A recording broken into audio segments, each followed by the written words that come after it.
Well, tonight, a Fox 5 I-Team stunner. Allegations the head coach of a state championship football program was warned years ago he had 2 ineligible players and instead told the person complaining to drop the issue.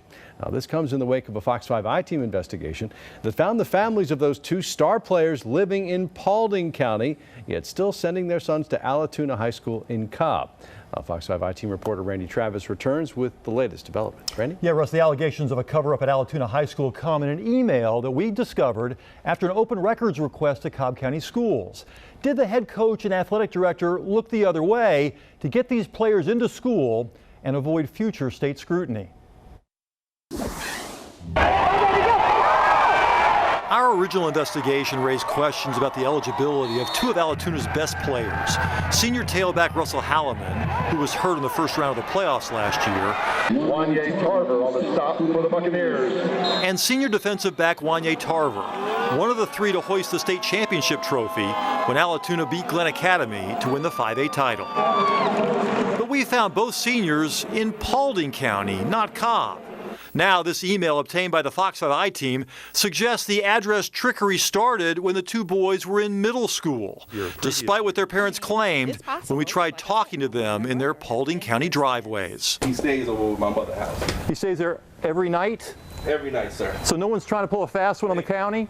5 times we randomly checked the Paulding County addresses where the 2 students were supposedly not living.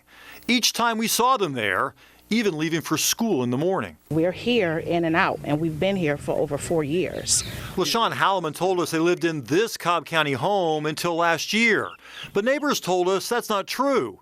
And we noticed the Halimons drove a car with a Paulding County license plate. So this is a serious situation if your son really wasn't living in Cobb County and he was playing for Allatoona. Right, I understand that 100%. But just how serious could depend on who's doing the investigating. If a Georgia high school admits a student to the 9th grade, any future allegations of address fraud are investigated by the school district, not the Georgia High School Association. Critics say that policy gives extra incentive for parents and coaches to do whatever's necessary to get the kid into the 9th grade. In response to our investigation, former Allatoona Middle School football coach Fred Larson sent this email to Cobb County's athletic director.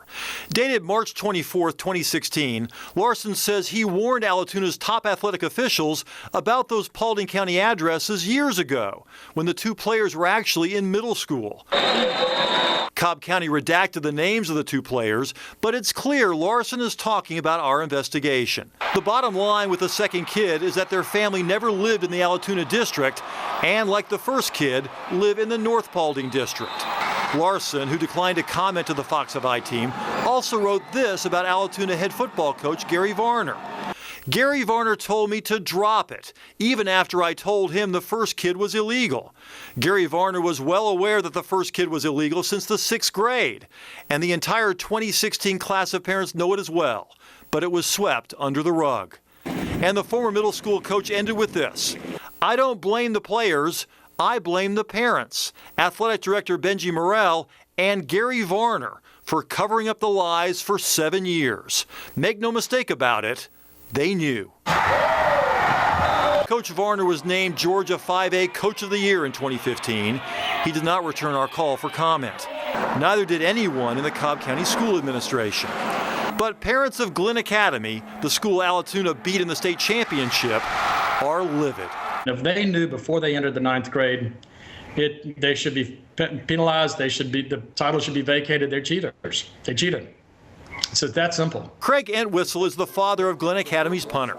He's encouraged a group of state lawmakers to meet next week to see what can be done about a system that relies on a school district to regulate itself. If nobody takes a stand, this will never stop.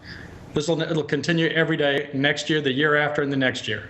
Somebody's got to take a stand and say, you know what, we are going to take eligibility seriously, and we want to have a level playing field. Allatoona beat Glynn Academy 10-6 for the championship. Juanyea Tarver finished that night tied for the team lead in tackles with 8. They didn't win it with their kids. They won it with kids from somewhere else. And if GHSA does nothing about it, I think a GHSA title doesn't mean a whole lot.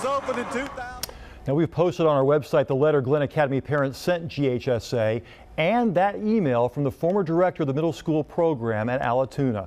The author of that email, Fred Larson, appears to garner a lot of respect in that community. His son was the starting quarterback at Allatoona, all-state quarterback. How about that? Until he graduated in 2014. That really is something. And these are really strong accusations. I mean, the word cheater being leveled at the adults and no response from the coach or the school district in Cobb County. Russ, I've been told that Cobb County has issued a gag order for all their employees to not talk about this with me. And it's very frustrating, frankly, because I think we really want to hear from the coach and from the other folks named in this email and named in this investigation. Hear what they have to say. But so far, they either can't or won't talk to us. Some of the parents at Glynn Academy would certainly like to hear from them. I think they would too, yes. Randy, thanks.